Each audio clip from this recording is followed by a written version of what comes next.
So many things happened at MIKU Expo 2024 that I couldn't fit them in one video. So here's the second one. Hello. A few months ago, I posted an hour-long video about MIKU Expo 2024, everything that occurred, my own experience of it attending in London, as well as just generally how things went down in what people think is the most disappointing MIKU concert of all time. And ultimately, maybe it was better than people think. If you haven't watched that video, this one is not going to make any sense to you at all, so I highly recommend watching it. Link is in the corner right now. But there were some things in that video that I couldn't talk about, either because I ran out of time or because I didn't have enough information ready for me to share with you all. And so this is what this video is about. We're going to be talking about everything that I couldn't talk about in the first video. Yeah, if an hour-long video was not long enough, this one hopefully should be a little bit shorter. So yeah, we're going to talk about everything that I wanted to talk about in the first video but couldn't. And also in the last video, I asked for you guys to talk about your own experience of MIKU Expo. So we're going to be going through those as well. So expect some shout outs at the end of this one. So if you've subscribed already, and if you haven't, just give that button a little bit of a ding. Let's get started. I'm having to hold my mic in a little tripod today because I forgot to get my second stand and I can't be bothered to go into the garage to get it. So you're just gonna have to deal with this. Hopefully it sounds fine.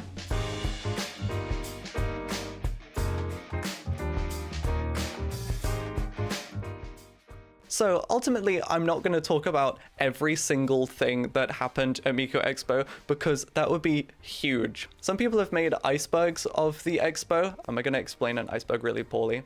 No, I'm not. You know what an iceberg is. I'll put some on the screen. You know what an iceberg is. Don't deny the brain rot which lives inside you right now. You are watching a follow-up to an hour-long video about MIKU Expo. You're in the weeds now, my friend.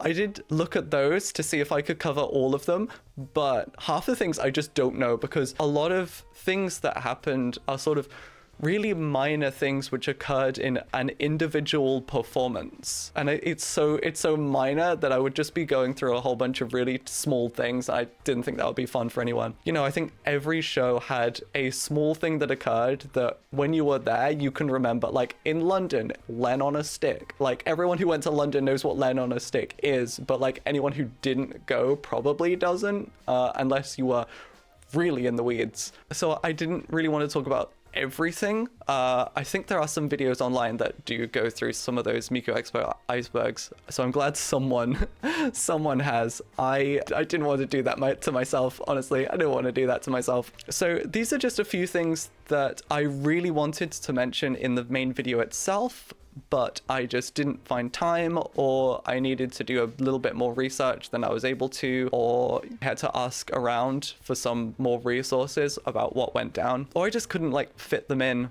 It was a really long video already and I didn't want to ramble. So yeah, here are all the things that I missed in the first video right now in less of a scripted format, because this is my second ever video, so I'm experimenting with format. So let us begin with... Hold on, do you hear that? Is that Plucking Away made by me, a new lo-fi chill track to listen to when you're studying? Yeah, I think it is. I think it is. And I think you can listen to it right now. Link's there.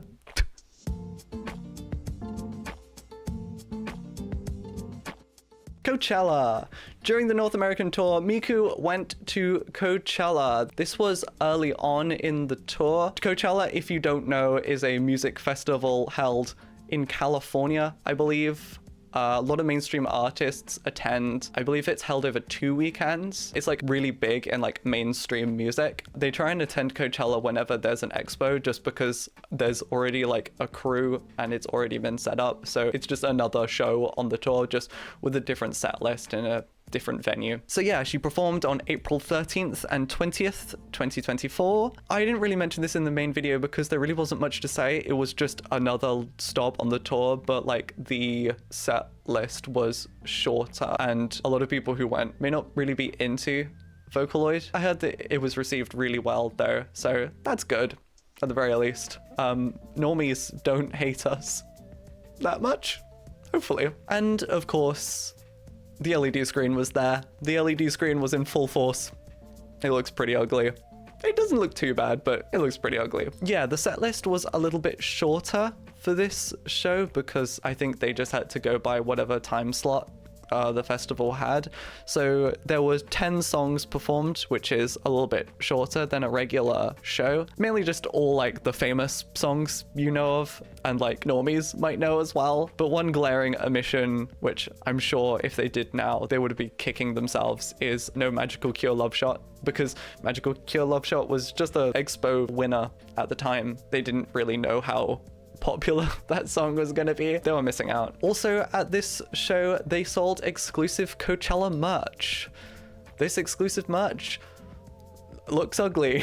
It looks really, it's not my thing. It's a lot of tie-dye. It's a lot of the like original Miku look just printed on blue and white tie-dye. There's like a blue and pink hoodie, which looks kind of ugly. I had a tie-dye era. I had a tie-dye era like 5 years ago. I bought a tie-dye hoodie from the Try Guys official store, even though I didn't watch Try Guys at the time. I don't know why I did it. I saw the hoodie and I thought it looked nice, so I bought it, and now I sometimes wear it as a pajama top when it's cold. I don't know, maybe this works for you. I think it works best for the people who go to Coachella. A lot of the Coachella only merch is this sort of like poppy, sunny, Californian, like sun bleached look. So this kind of fits that crowd, but it definitely doesn't fit me. Which is fine, because I will probably never go to Coachella, not unless Krypton sponsors me to go, for no reason. But they should.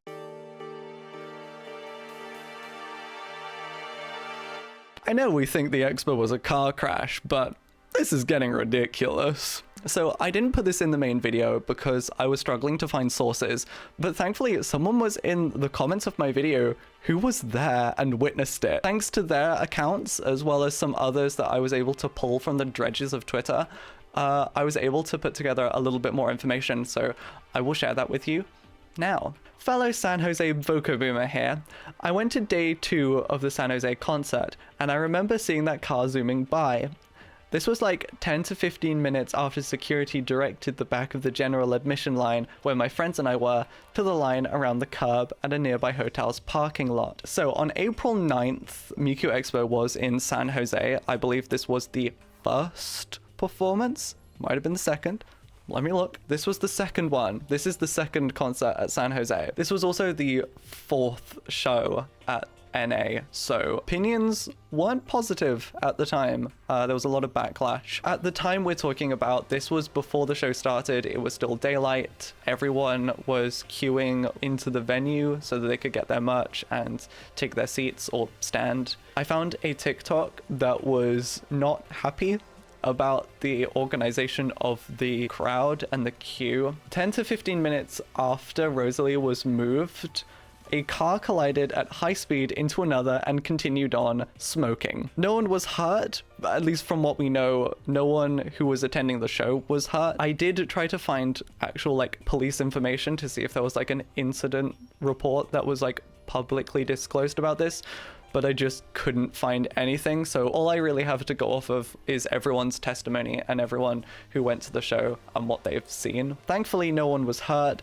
but that was a big, man, I'm glad we moved here hindsight moment. Since the license plate didn't have any registration stickers, it was most likely stolen. My friend pointed out that Honda Civics tend to get stolen. I did remember seeing an attendee say on Twitter later that a car burst into flames when it merged into the highway though. I am so glad that no one was hurt or this didn't severely impact the show itself. I think that is a terrifying situation that I would have not liked to have witnessed that or be a part of it. I'm glad that everyone stayed safe and that the concert continued on without a hitch. LED screen not included.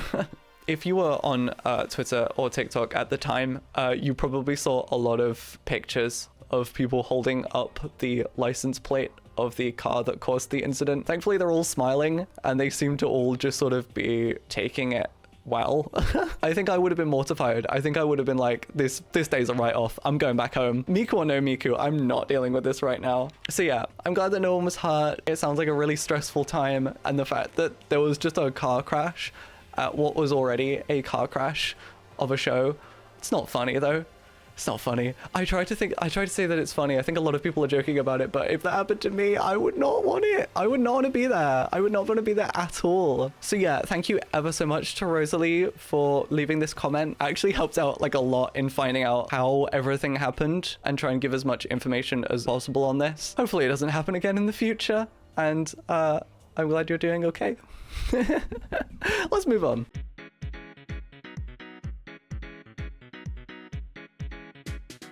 This one's a bit more of a lighter subject. Another really minor thing, I wasn't going to talk about it, but it became such a meme that I had to. I think I mentioned it in the main video itself. Like, I think I snuck a picture in there. I just find this one really funny, so I just wanted to mention it. It's just really funny and a bit more of a lighthearted one to sandwich between this.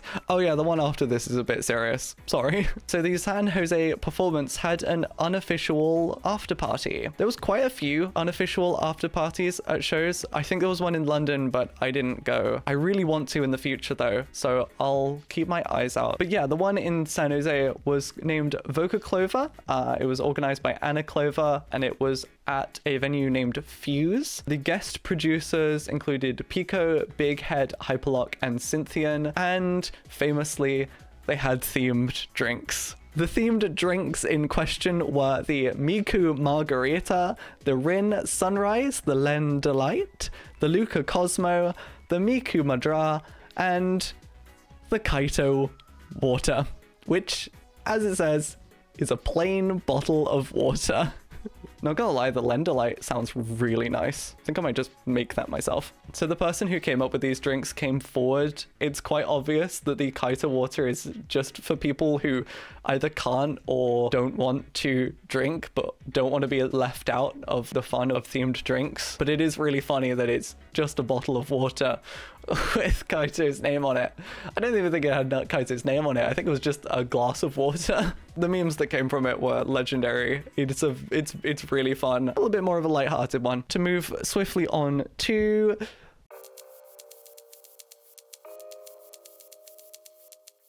the North American flower arrangement incident.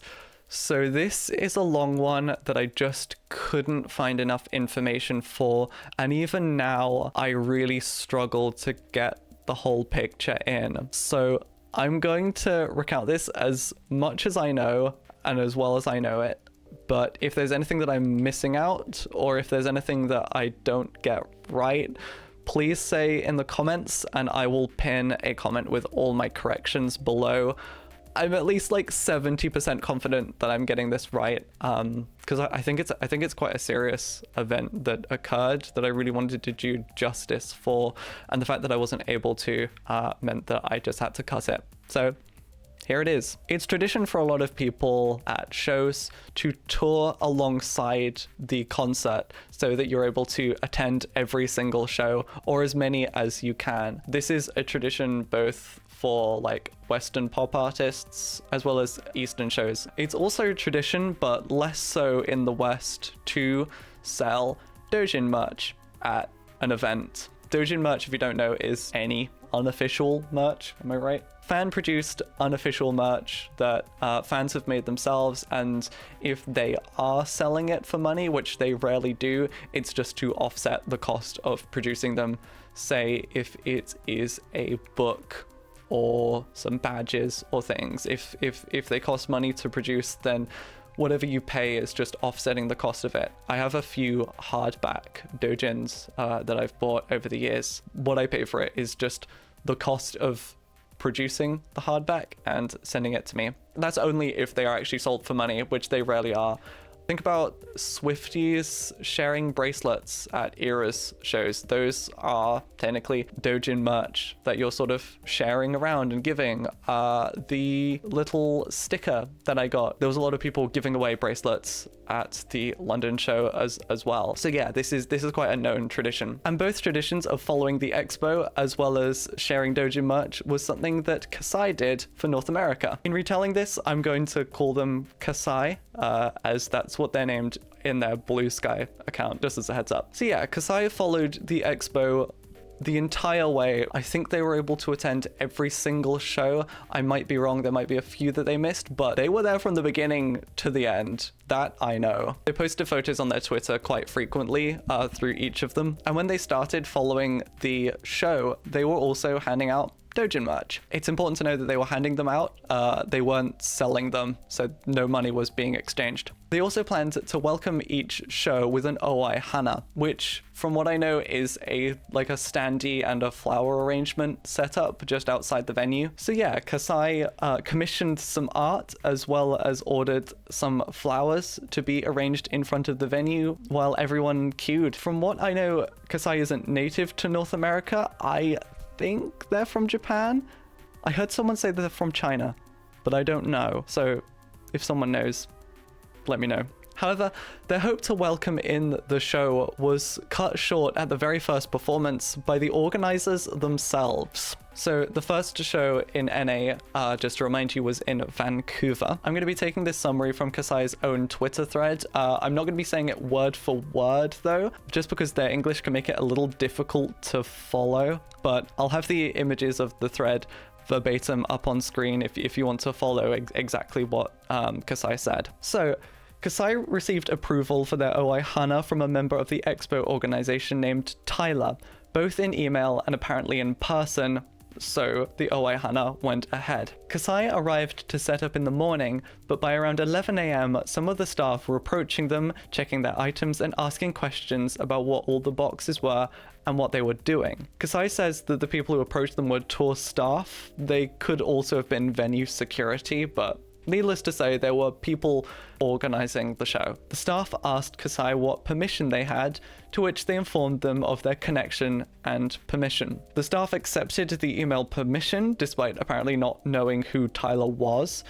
But as there was no mention of Dojin merch in the email, only the flower arrangement, they told Kasai that they didn't have permission to sell any merch, to the point of threatening to take it away from them. This exchange sounded like it was pretty heated. Kasai threatened to call the police as the staff were threatening to take their stuff, but the staff did actually call police to the scene, from what Kasai says. Eventually, Tyler's manager arrived to sort out the situation, and both parties agreed that Kasai would go ahead with the Owai Hana, but not the free giveaway of Dojin merch, due to free giveaways are not allowed on the campus of University of British Columbia, which is where the show was being held. The staff also threatened that if Kasai continued to hand out merch, they wouldn't be allowed into the show. Understandably, this soured Kasai to the event because she was given permission to do this, but then was denied it once everything was set up and a lot of money was spent. And yeah, what Kasai was handing out is basically the equivalent of stickers and bracelets being handed out at like Taylor Swift shows or the expo itself, just in a little bit more of a larger, more prominent scale. But yeah, at the very least, the standee and the flower arrangement were still there to be displayed.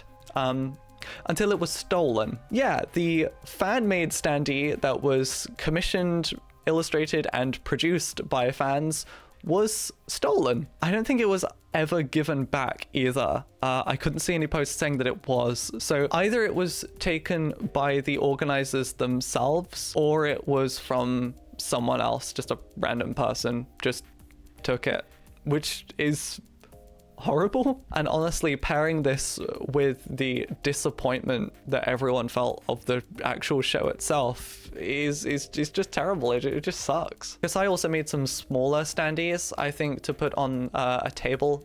Those were taken as well, but were given back to them. So they did have all of those at the end. So yeah, it's quite clear that Kasai was not happy, which is understandable. I mean, I would be too if I spent a lot of money organizing a really big positive fan reception to a show that had not happened in a very long time and traveled a long distance too, only to be denied it and having your things stolen. It just sounds like an awful ordeal. But nevertheless, Kasai continued on following the concert through its different venues, but I don't think they went ahead with the Owaihana in different shows. I think they did hand out merch in some places, though. I think they did continue to do that. I would be surprised if they didn't, being that they were threatened to be kicked out of the show if they did at a different venue. But it also meant that they had a lot of Dojin merch that they were going to hand out to other people that they had to just take around with them to the different shows. And that meant they had to cross the border from Canada to the USA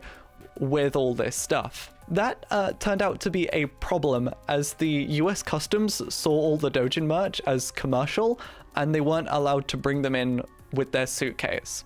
According to Kasai, this actually put them on a blacklist for some reason, meaning that they had to be investigated every time they took any flight in the USA. It didn't stop them from traveling completely, so they were able to carry on following the show, but it just meant that they had to just be taken aside, and all of their items had to be like examined every time they had to take a flight, which in the US is like really common. Not great at all. I don't think any of their stuff was confiscated though. I think it was just they were put on a blacklist for some reason. Just another thing that I'm sure was just really frustrating to them. You can see it through their posts how frustrated they were at the entire event. Ultimately, they were able to do all the shows from what I can see in all their pictures. If they didn't do all of them, they followed the show for a really long time. So I think it was really nice of them to organize an Owaihana. I think it was really nice for them to hand out Dojin merch. As I said, it's the lifeblood of the MIKU Expo show, is all the fans and handing around things and sharing objects. So it's just really disappointing that they were denied the permission they already had to actually do this and show appreciation for the show. And yeah, that is all that I can find about the flower arrangement incident in North America. Again, if I'm missing any information or if I've got any information wrong, please post it in the comments and I will put together a correction post and pin it down below. And that leads us to everything that I wanted to talk about in the MIKU Expo video, but I couldn't. A lot of small things, but a lot of serious things as well that I wanted to give proper justice to. If there's anything else that you think I've missed, let me know down below. I probably won't make another video, but if there's enough things, MIKU Expo Part 3? I hope not.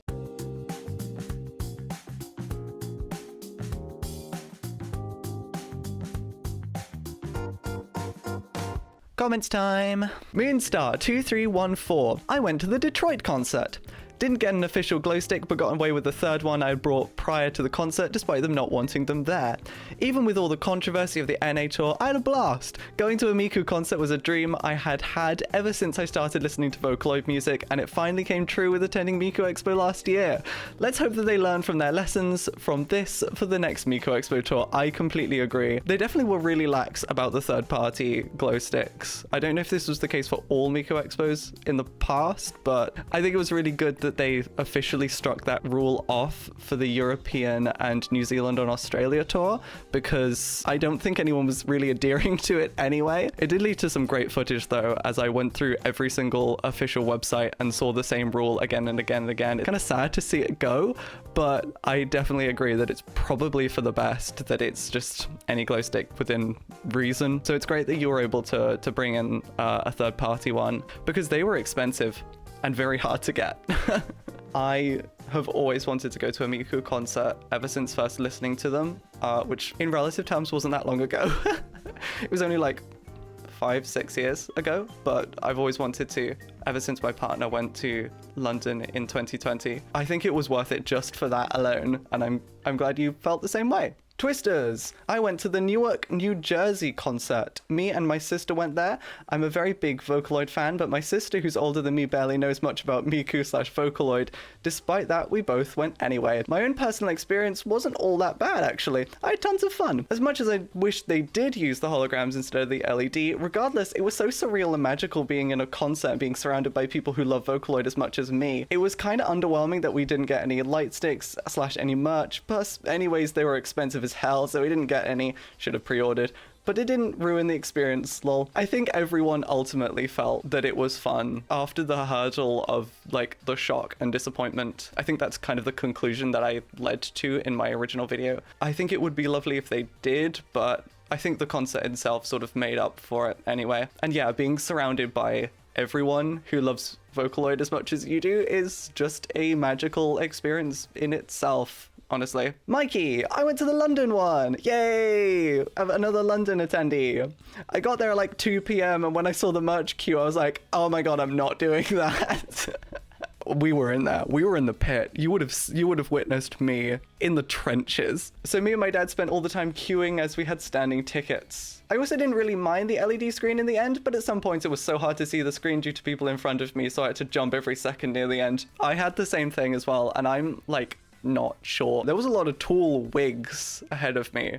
Shout out to the Teto cosplayer. You were absolutely slaying it, girly, but I couldn't see a thing. I really had to peek around the drills like, what's going on? I went a bit too insane during the Utsupi songs, and I feel bad for the people I accidentally hit with my glow stick behind me. No, Mikey, be careful, everyone. Spatial awareness. I know it's like crazy, but be careful. I'm sure they don't mind. I'm sure they were vibing with you. Unless they were like parents. Then they probably thought the day was a write-off. I also wish we had Luka Luka Night Fever. It got played once at a fan-made concert and it seriously was amazing. Oh my god. If they had Luka Luka Night Fever, that would have been absolutely, that would have been peak. I think my day would have been like completely made. But they didn't. They played it in some, didn't they? They did. They did. New Zealand and Australia. They played Luka Luka Night Fever. I'm not tripping. I'm so jealous.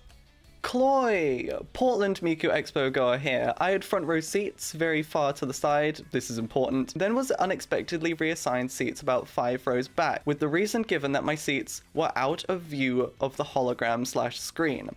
I was fine with that, but when I arrived, all the seats in front of me were full. When I emailed them, they had a completely different story that they were sectioned off for press / giveaways, but then put them up for general sale after they weren't used even for that. Oh dear. That sounds like the venue, honestly. Maybe not the organizers of the show itself. That sounds like the venue was trying to like assign seats out and understand like the capacity and like the logistics of the show. But that's really sucky. I don't know why they did that to you. That's just not right. I don't know why they did that to you. I'm so sorry. I hope that it was like okay to see the screen and everything. I hope you didn't have like a really bad time because of it. Myra, I'm glad to see the screen was better blended for the Europe Expo. I went to one of the NA concerts and thought the image quality was really good, but was kind of frustrated at all the lighting choices. Theater Tech loser over here. Same. It looked so bad in the pictures. I'm glad that I'm not the only one who thought that like all the decisions of the stage just made the screen look even worse.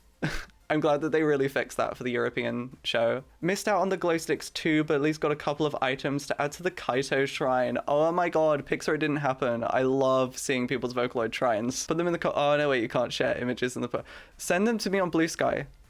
At me on Blue Sky with your Vocaloid shrine. Links below. Also, a large group sitting in front of me stuck in a ton of smaller cracking glow sticks and were handing them out and people in front of them, so I got one and it made my experience all the better. Oh, that's brilliant. A little undercover mission to get some glow sticks in there. That's really cute. Forever thankful to those girls. Those girls are amazing. On this fine day, we think of those girls who brought in the cracking glow sticks. Were they allowed? Were they allowed in the show? I didn't see anyone use them. I suppose they're fine, right? No one's like drinking from them, I guess. James, I know this sounds bad, but I'd rather they just charge an additional 20 to 40 per ticket and give us the holograms. They should have just come out and say the hologram tech setup is expensive to tour, so we need to raise the prices. I would have at least respected them for being upfront about everything, but just staying silent about the LED was lame. Honestly, I don't think it sounds bad. I'm kind of with you. If the issue was about the price per ticket, like the price per head to like organize the technology, then I would actually have been okay if they raised the prices just a little bit to accommodate for that. I mean, the tickets themselves were pretty expensive already. I mean, yeah, I think I would have been fine if they did raise them just a little bit to accommodate it, if it meant that they would have been able to use a hologram instead.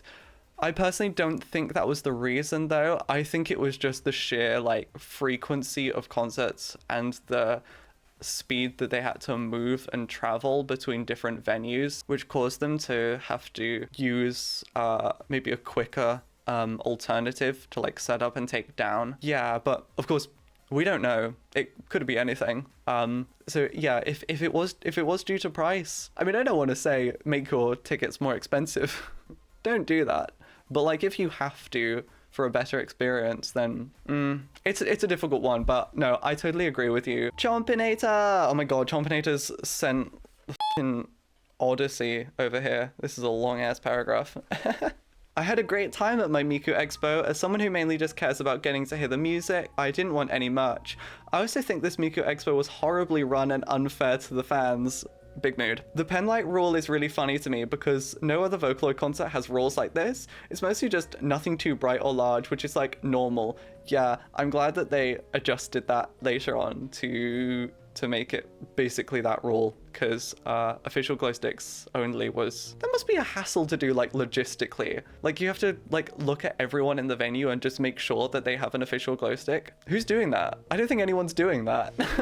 That would be such a pain to manage. I don't think the rule was lifted before my show, and they literally didn't care about my generic king blades I brought in. Nice. LED screens literally can be used well. The Prosecco concert that used a screen had pretty good background and effects. I've seen this one. I think I know what you mean. I've seen this one. And there's also been quite a few like VTuber concerts and shows that have used LED screens like to a really well advantage. I like looked at a few for reference as I was putting the video together. I think it can be done really well, and yeah, that's a show that does it too. It's the fact they clearly just wanted to go for the cheaper, less difficult option, and just highlights the lack of care put into so many parts of this year's tour.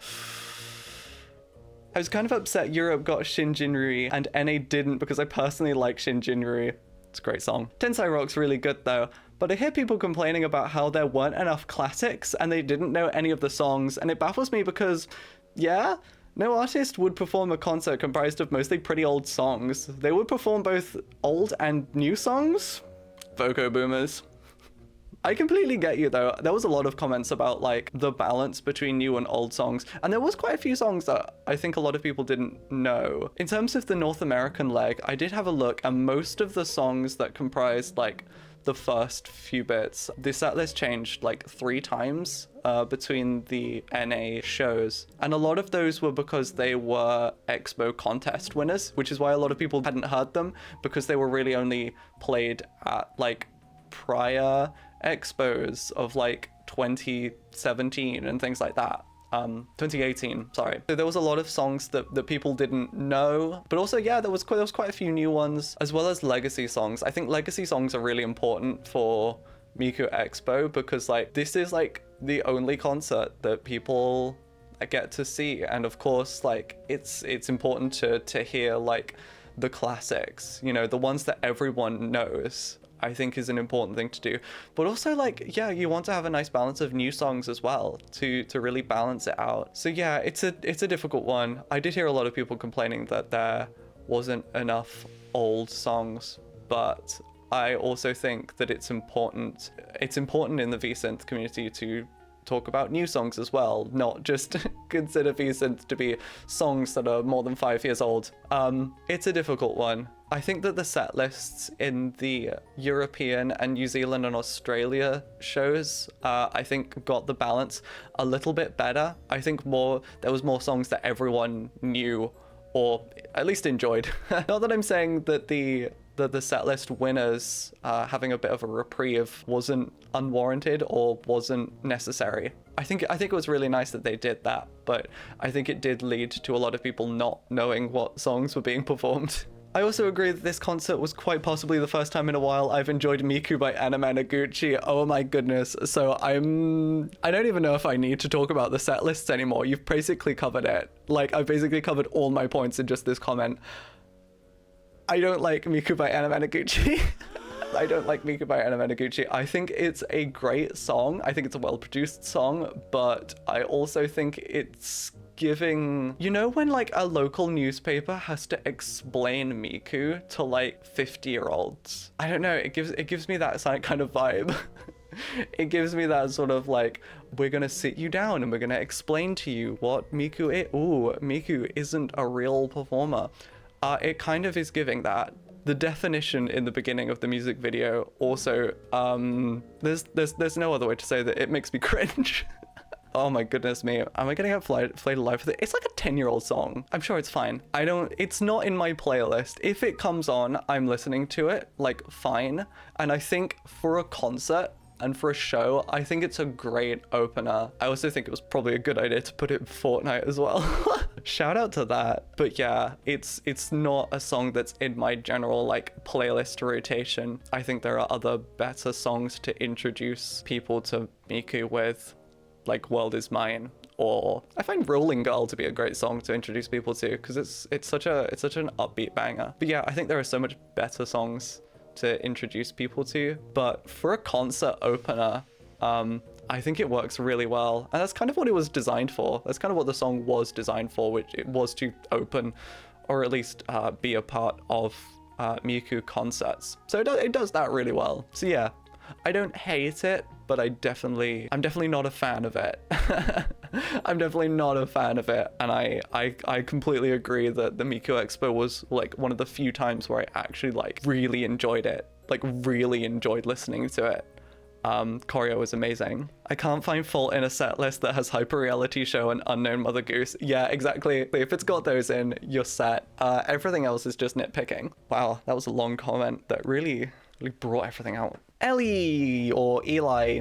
I think it's Ellie. I was so excited when it was announced that Miku was coming to New Zealand. Went with a friend and it was amazing. I knew about the screen but honestly didn't care because it looked great despite the limitations, and it didn't bother me even though you could kind of see the edges at the time. Definitely worth it, and I would go again if she comes back in the future. I'm really glad you really enjoyed it. I'm so happy that MIKU Expo is still going to new countries. They could have very easily scaled back and just gone to like places they already knew, but the fact that they went to Australia and New Zealand was so great, and I think makes the stripped back nature of the show just a little bit more tolerable, I guess. So yeah, I'm really glad you had a lot of fun. And yeah, ultimately, I think once you knew that it was going to be a screen, it wasn't a big deal. I think the issue arose when people were surprised. And I'm glad I'm not the only person who felt that. I feel vindicated by your comment section. Thank you. You give me energy. So yeah, those were all the comments that I found talking about your experiences in MIKU Expo. If I didn't talk about yours, I'm sorry. It's probably because it came in after I put my document together. So yeah, sorry about that. I have been reading all the comments and I'm trying to respond to them as and when I can. So yeah, thank you ever so much for them. And don't let it stop there. If you went to MIKU Expo this year or any prior year, please let me know how it went. I really like hearing about everyone's time, especially set the record straight about how everyone feels now that it's, you know, it's almost been a year past it starting, because I feel like everyone's experiences are a bit more positive than the impressions that came out when it started. I think everyone was so disappointed and angry that like a lot of people who didn't go or like are on the periphery of Vocaloid thought to themselves, oh, this concert's just bad, this concert isn't very good, it's cheap, it's tacky, no one's having fun, when really the reality is that like that's not the case, barring a few reasons why some people didn't have a great time. I think that's why I wanted to make the video in the first place, was to sort of both talk about how my experience went as well as correct the expectation from sort of the outside crowd. And I'm glad that everyone in the comments feels the same way. So thank you.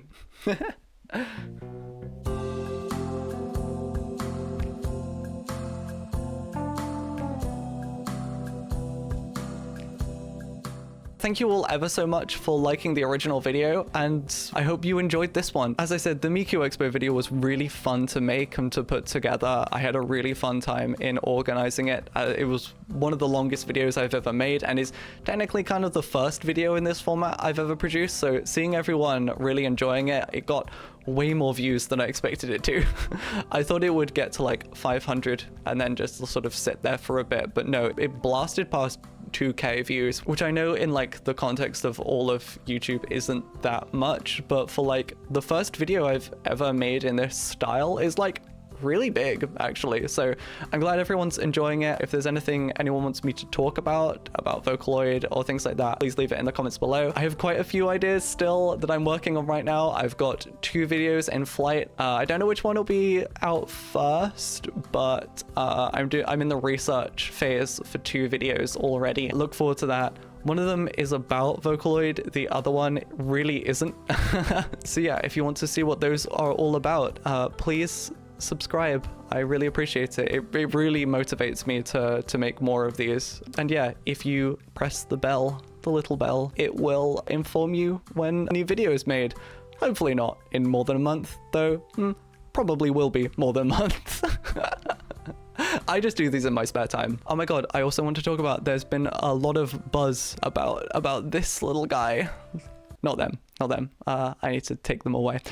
This little guy, I've seen a lot of comments talking about him. Technically isn't my plush, he's my partner's. We share most of the plushes on this shelf, but this is our plush shelf. It goes all the way down and all the way up as well. I'm glad people are appreciating it.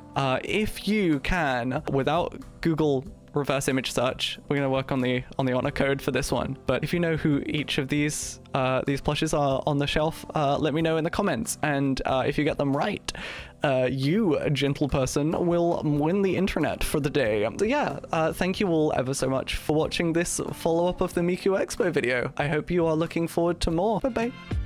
Bye bye bye bye bye bye bye bye bye bye.